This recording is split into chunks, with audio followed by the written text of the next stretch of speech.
Hi. Hello. నమస్తే అందరికీ. Welcome to my channel 'Ganna stories world'. ఇప్పుడు మనం చెప్పుకోబోతున్న స్టోరీ 'శ్రీవల్లి' ఎపిసోడ్ 41.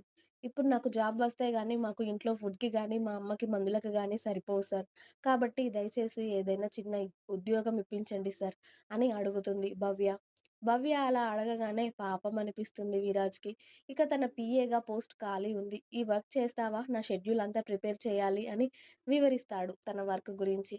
అయ్యో సార్! మీరు ఏ వర్క్ చెప్పినా చేస్తాను sir. Thank you so much sir. నాకు ఈ జాబ్ చాలా ఇంపార్టెంట్ అని భవ్య అనగానే ఆమె సర్టిఫికేట్స్ అన్నీ చెక్ చేసి ఓకే. స్టడీలో కూడా ఫస్ట్ ఉంది అని చెప్పేసి ఓకే. నీకు జాబ్ ఓకే అయినట్టే. నేను రేపు వచ్చి జాయిన్ అవ్ మీరు రేపు వచ్చి జాయిన్ అవ్వచ్చు. నీ వర్క్ గురించి చెప్పాను కదా! అలాగే మేనేజర్ గారు ఉంటారు. నీకేమైనా డౌట్స్ ఉంటే ఆయన చెప్తారు. నీ సాలరీ అవన్నీ కూడా ఆయనే మాట్లాడతారు.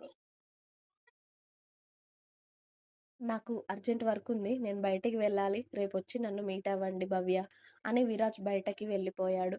ఇక జాబ్ వచ్చింది అని సంతోషంగా మేనేజర్‌తో మాట్లాడి, తన సాలరీ, తన వర్క్ గురించి అన్నీ తెలుసుకొని మెల్లిగా మధ్యాహ్నం వరకి స్వీట్ తీసుకొని వాళ్ళ ఇంటికి వెళ్ళిపోతుంది భవ్య. భవ్య వాళ్ళది మధ్య తరగతి వాళ్ళు ఉండే కాలనీ. ఇంటికి వెళ్ళేసరికి తల్లి వంట చేస్తుంటే, "అమ్మా! నాకు జాబొచ్చింది" అని వెళ్ళి తల్లి మనీని హత్తుకుంటుంది. "అవునా? నిజంగా జాబొచ్చిందా? అయితే ఇక మన కష్టాలు అన్నీ తీరినట్టేనే" అంది మని. "అవునమ్మా! ఇక నీ హాస్పిటల్‌కి కూడా ఎలాంటి ప్రాబ్లమ్ ఉండదు. శాలరీ కూడా 40,000 తెలుసా మా? మా బాస్ చాలా మంచివారు అనుకుంటా. జాబ్ అడగగానే ఇచ్చారు" అని చెప్పింది భవ్య. "అలాగే తల్లి. రేపు గుడికి వెళ్ళి నీ జాబ్‌కి వెళ్ళు" అని చెప్పింది మని. భవ్య వాళ్ళ నాన్న రీసెంట్‌గానే చనిపోవడంతో ఇక వీళ్ళకి ఇంట్లో చాలా ఇబ్బందిగా మారింది. మణి గారు బయట ఎక్కడ పనికి వెళ్ళలేరు. ఆవిడ ఆరోగ్యం దృష్ట్యా. ఆవిడకి కాస్త హార్ట్ ప్రాబ్లమ్ ఉండడంతో ఆవిడ మంత్లీ ఖచ్చితంగా మెడిసిన్ వాడాలి. ఆ మెడిసిన్‌కి అలాగే ఫుడ్‌కి కష్టంగా ఉండడంతో భవ్య తన చదువు కంప్లీట్ అయ్యాక ఇప్పుడు జాబ్ వెతుక్కుంది.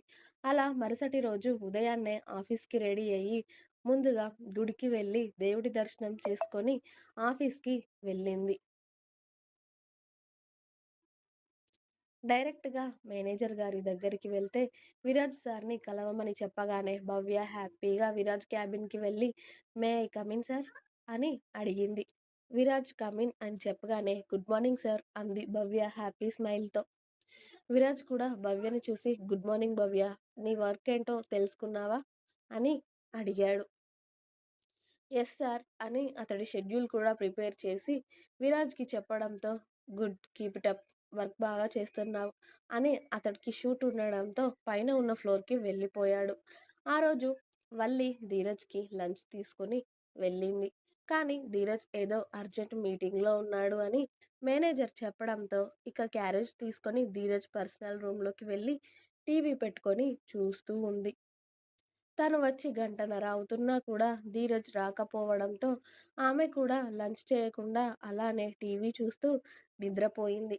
ధీరజ్ 3 గంటల తర్వాత అతడి మీటింగ్ సక్సెస్‌ఫుల్‌గా కంప్లీట్ చేసుకొని వచ్చిన వాళ్ళందరితో కాసేపు మాట్లాడి, ఆ తర్వాత మెల్లిగా బయటకు రావడంతో అప్పుడు చెప్తారు, "సార్, మేడం ఎప్పుడో మధ్యాహ్నం వచ్చారు సార్. మీ పర్సనల్ రూమ్‌లో ఉన్నారు" అని. ఇక అందరూ వెళ్ళిపోయాక ధీరజ్ ఫాస్ట్‌గా వచ్చి తన రూమ్‌లో చూసేసరికి వల్లి ఆదమరిచి నిద్రపోతూ కనిపిస్తుంది. టీవీ ఆన్‌లోనే ఉండగా. అయ్యో! ఇది కాలైనా చేయలేదు వస్తున్నాను అని చెప్తే నేను లంచ్‌కి వచ్చేవాడిని కదా! ఇది కూడా తిందో లేదో ఇలా పడుకుంది అంటే ఖచ్చితంగా తినలేదేమో అని లేపాలా వద్దా అని ఆలోచిస్తూ ధీరజ్ వెళ్ళి ఫ్రెష్ అయ్యి వచ్చి వల్లి పక్కన పడుకున్నాడు.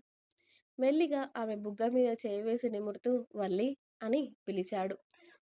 నిద్రొస్తుంది. కాసేపు పడుకుంటాను" అని వల్లి పిల్లో మీద నుండి లేచి ధీరజ్ మీదికి చేరి అతడిని గట్టిగా హత్తుకొని పడుకుంది.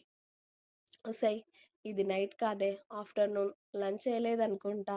వస్తున్నానని ఒక్కసారి కాల్ చేస్తే నేను లంచ్ టైమ్‌లో ఫ్రీగా ఉండేవాడిని కదా! ఇలా చెప్పకుండా వచ్చి నా కోసం ఇంత టైం వెయిట్ చేశావా? ఇంటికి వెళ్ళినా అయిపోయేది కదా! అన్నాడు ధీరజ్. ఆఫీస్‌కి వచ్చి నిన్ను కలవకుండా ఎలా వెళ్ళాలి? అయినా నేను ఇంటికి వెళ్ళి చేసేది ఏమీ లేదు కదా! అందుకే ఇక్కడ టీవీ చూస్తూ కూర్చున్నాను. కానీ ఎప్పుడు నిద్ర పట్టేసిందో తెలియదు" అని కళ్ళు నులుముకుంటూ లేచి ధీరజ్‌ని చూసి అతడి బుగ్గ మీద ముద్దిచ్చి నవ్వింది. "సరే ఇప్పటికే లంచ్ టైమ్ అయిపోయింది. చాలా సమయం అవుతుందిలే. లంచ్ చేద్దాం" అన్నాడు. "నేను తీసుకొచ్చిన లంచ్ చల్లారిపోయి ఉంటుంది. బయటికి వెళ్దాం పద. అసలే మనం బయటకి వెళ్ళక చాలా రోజులవుతుంది" అంది వల్లి. "సరే పద, లేవవే నువ్వు ముందు" అనగానే వల్లి లేచి కాస్త ఫేస్ వాష్ చేసుకొని రెడీ అయ్యి "ఇక పద" అని ధీరజ్ చెయ్యి అందుకొని సరే అని భార్యని తీసుకొని ధీరజ్ ఒక మంచి రెస్టారెంట్‌కి వెళ్లారు. తనకు నచ్చిన చికెన్ బిర్యానీ, ఇంకా ఇష్టమైన డిషెస్ అన్నీ వల్లి ఆర్డర్ చేయడంతో ధీరజ్ వల్లినే చూస్తూ నవ్వుతూ "ఏంటే ఆ ఆర్డర్? ఎన్ని రోజులవుతుంది నువ్వు భోజనం చేయక" అన్నాడు. హలో! బాబు తమరు కాస్త తగ్గాలి. నేను మ్యారేజ్ అవ్వకముందు డైలీ ఇవే తినేదాన్ని తెలుసా బయటికి వచ్చి. కానీ పెళ్ళయ్యాక అసలు బయటికి రావడం కుదురుతుందా? ఇంట్లోనే ఉంటున్నాను కదా! అందుకే వీటిని చాలా మిస్ అవుతున్నాను. ఎంత ఇంట్లో వండుకున్నా ఈ టేస్ట్ రాదు తెలుసా ఇంట్లో అంది. అవును. అవునులే హెల్తీ ఫుడ్ మనకు నచ్చదు కదా! ఇలాంటి ఫుడ్ నచ్చుతుంది అని చెప్పేసి ఆర్డర్ రావడంతో ఇద్దరూ తినడం స్టార్ట్ చేశారు. ఇద్దరూ చక్కగా నవ్వుకుంటూ, హ్యాపీగా, సంతోషంగా మాట్లాడుకుంటూ భోజనం చేస్తూ ఉన్నారు. అయితే అదే రెస్టారెంట్‌కి మన్విత తన కాలేజ్ ఫ్రెండ్స్‌ని తీసుకొని వచ్చింది. అక్కడ ధీరజ్‌ని, వల్లిని చూడగానే "ఏయ్! నీకు చెప్పాను కదా మా పెద్ద బావ" అని ఎక్సైట్ అయ్యి ఫ్రెండ్స్‌తో ధీరజ్‌ని చూపించింది. నిజంగా మీ బావ బావున్నాడే చాలా" అని వాళ్ళ ఫ్రెండ్స్ అనడంతో, "నేను వెళ్ళి ఒకసారి మాట్లాడి వస్తానే. మా బావ నాతో చాలా బాగా మాట్లాడతాడసలు. నన్ను చూస్తే చాలా ఎక్సైట్ అవుతారు అనుకుంటా ఇక్కడ" అని తెగ ఊపుకుంటూ ఫ్రెండ్స్ ముందు పెద్ద ఎక్స్ట్రాలు చేద్దామని ధీరజ్ దగ్గరికి వచ్చింది. "హాయ్ బావ! మీరు కూడా ఇదే రెస్టారెంట్‌కి వచ్చారా?" అంది ధీరజ్‌ని చూస్తూ వల్లిని పట్టించుకోకుండా. వల్లి మాత్రం చక్కగా తన లెగ్ పీస్‌ని ఎంజాయ్ చేస్తూ, "ఈ తొండమొహంది ఇక్కడేం చేస్తుంది?" అని అనుకుంది. "కనిపించింది కదా! మళ్ళీ తెలిసి కూడా ఎందుకడగడం?" అన్నాడు ధీరజ్ భోజనం చేస్తూనే. కనీసం ఆమె వైపు కూడా చూడకుండా. "నేను మా ఫ్రెండ్స్‌తో వచ్చాను బావ. ఇంటికే కదా వెళ్తున్నారు. నా కాలేజ్ కూడా అయిపోయింది. నేను కూడా మీతో రానా?" అని పళ్ళు అన్నీ ఇగిలించుకుంటుంది ధీరజ్‌ని అడిగింది మన్విత. "నో. నేను నా భార్యని తీసుకొనొచ్చాను. అడ్డమైన వాళ్ళందరినీ నా కార్‌లో ఎక్కించుకొను వెళ్ళు" అని మన్విత మొహం మీదనే చెప్పగానే పాపం మన్విత మొహం మాడిపోయింది. ఇక అక్కడే ఉండి అవమానపడే బదులు వాళ్ళ ఫ్రెండ్స్ దగ్గరికి వెళ్ళడం బెటర్ అని మన్విత వెళ్ళేసరికి "ఏంటే మా బావ అది ఇది అని పెద్ద గొప్పగా చెప్పావు. అసలు నిన్ను దేకడం కూడా లేదు కదా వాళ్ళు. నిన్ను చూడ్డం కూడా చూడలేదు కదా అతడు" అని ఫ్రెండ్స్ నవ్వేసరికి వాళ్ళ ముందు చాలా సిగ్గుగా ఫీల్ అయ్యింది మన్విత. ఇక ధీరజ్, వల్లి మాత్రం చక్కగా వాళ్ళ ఫుడ్ కంప్లీట్ చేసి ఐస్ క్రీమ్, కూల్ డ్రింక్స్ కూడా ఎంజాయ్ చేసి వల్లిని దగ్గరుండి ఆమె భుజం చుట్టూ చేయి వేసి తీసుకువెళ్తూ ఉండడం చూసిన మన్విత ఫ్రెండ్స్ "అయినా వాళ్ళ భార్య ఉండగా నిన్నెందుకు చూస్తాడే? చూసావా వాళ్ళ ఆవిడ ఎంత బావుందో" అని వల్లి గురించి వాళ్ళు పొగుడుతూ ఉంటే ఇక్కడ మన్విత మొహం చూడాలి ఇక. ఇంకా ఉంది. మీకు నా స్టోరీస్ నచ్చినట్టయితే ప్లీజ్ లైక్ చేయండి, షేర్ చేయండి. అలాగే ఛానల్‌ని తప్పకుండా కొత్త వాళ్ళందరూ సబ్స్క్రైబ్ చేయండి. Please subscribe my channel 'Ghana stories world'. Thanks for watching my video. By by. Please like, share and subscribe.